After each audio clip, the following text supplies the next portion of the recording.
Correct labeling of blood tubes ensures fast processing of the specimens. Significant delays can occur when a tube is improperly labeled.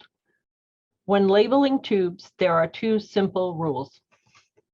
Place the label right under the bottom of the cap, and the barcode is always up.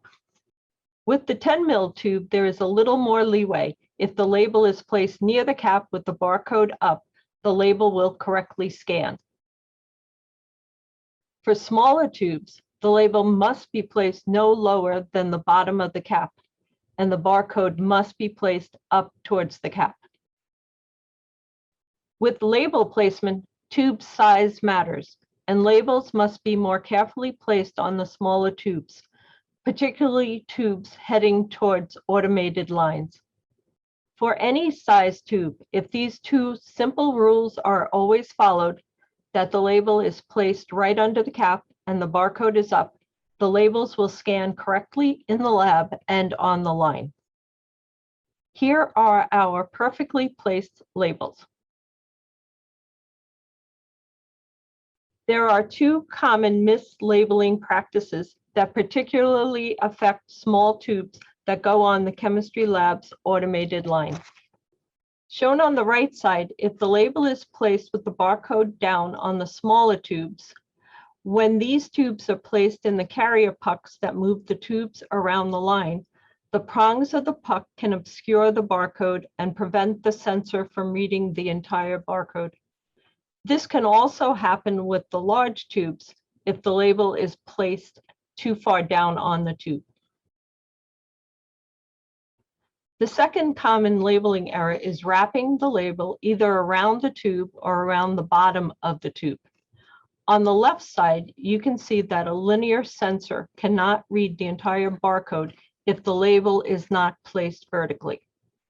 On the right side, you can see that if the label is wrapped around the bottom of the small tube, the barcode will be blocked partially by the prongs. The bottom line is wrapping is wrong. Let's follow a few tubes around the line to see the impact of improper labeling. To help identify the tubes, the correctly labeled tube was rimmed with neon green tape. A large tube with a wrapped label and a small tube with the label placed too low were rimmed with neon pink tape.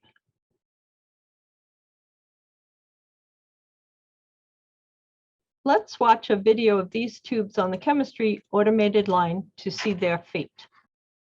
Tubes are manually put in racks and placed on the line. The tube is picked up by a probe, and there is one sensor that will scan the label and determine the fate of the tube on the line.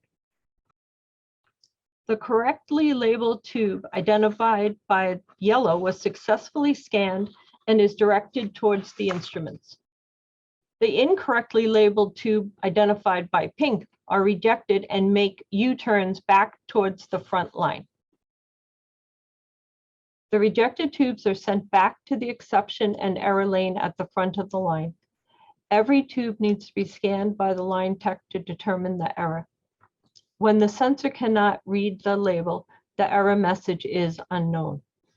The lab tech then needs to reprint the label, remove the original label, carefully relabel, place the tube in the input rack, and the whole process starts again. If the error rack is full, it can take the line tech minutes to hours to clear all the error samples. For a mislabeled tube, this can result in significant delays in getting the results to the patient. Perfect placement of your label ensures a faster turnaround time for your patient results. Remember these two simple rules and that wrapping is always wrong. Thank you for taking the time to watch this educational video and bringing its simple message back to your clinical areas.